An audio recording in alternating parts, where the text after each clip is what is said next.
हमारा दफ्तर 15 सेक्टर के अंदर आज से चालू हो जाएगा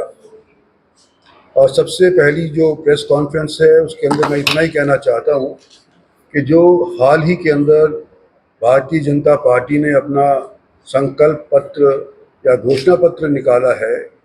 उसके अंदर देश के सभी वर्गों का ध्यान रखा गया है, चाहे वो महिला हो, चाहे वो किसान हो, चाहे नौजवान बेरोजगार हो, चाहे वो आर्टिजन हो।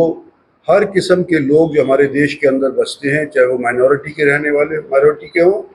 और चाहे वो मेजॉरिटी वाले हों, सबका ध्यान रखते हुए ये संकल्प लिया गया है कि जब 2047 के अंदर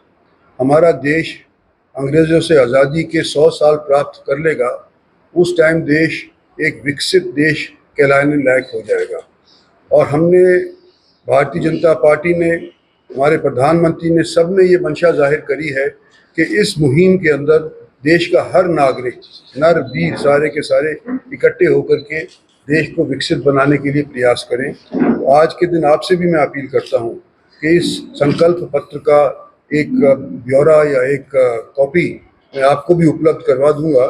इसका भी जिक्र करें। और आपसे भी यही उम्मीद है कि इस संकल्प पत्र के अंदर जो हमने आशा जताई है कि देश के हर वर्ग के लोग, चाहे वो क्यों ना पत्रकार ही क्यों ना हो, तो सारे के सारे देश बिल्डिंग के अंदर, नेशन बिल्डिंग के अंदर अपना योगदान और सहयोग देंगे। यही मेरी आपसे आज के दिन आशा है।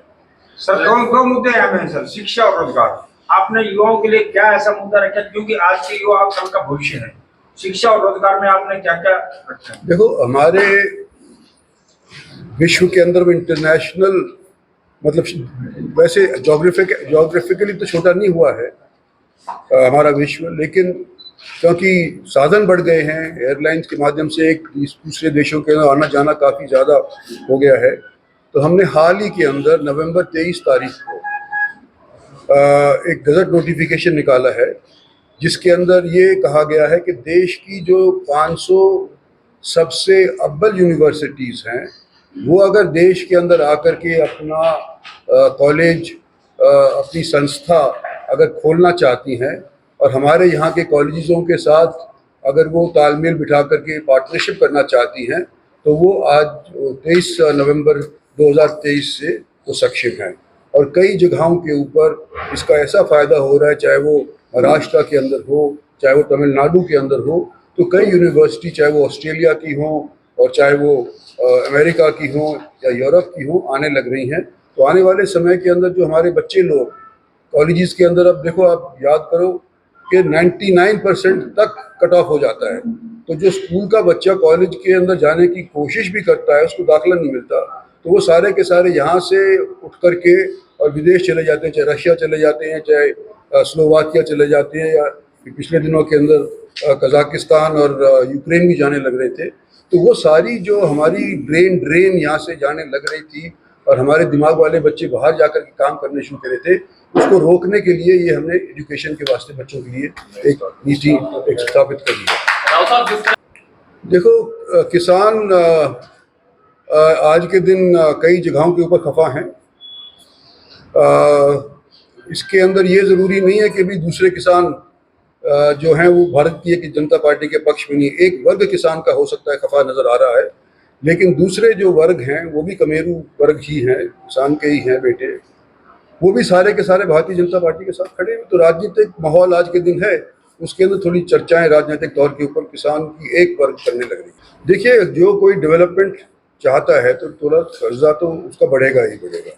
लेकिन जिस रफ्तार से हमारी आज के दिन इकॉनमी बढ़ रही है, आपको मैं ये ब्यौरा देना चाहता हूँ कि जब हमारा 23 का साल ख़त्म हुआ था, तो भारतवर्ष की आय 22-23 के दौरान 6.5% बढ़ी थी। कोविड के बाद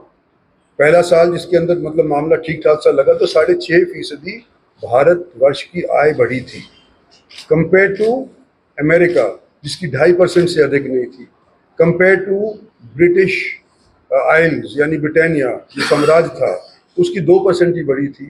कंपेयर टू फ्रांस जिसकी 3% बढ़ी थी। तो इन सब मुल्कों की बनिस्बत आज के दिन हमारी रफ्तार बढ़ रही है, हमारे देश में डेवलपमेंट हो रहा है। और स्वाभाविक है अगर हम डेवलपमेंट के अंदर पैसा खर्चेंगे तो खर्च भी बढ़ेगा, पर क्योंकि हमारी आय इस रफ्तार से बढ़ने लग रही है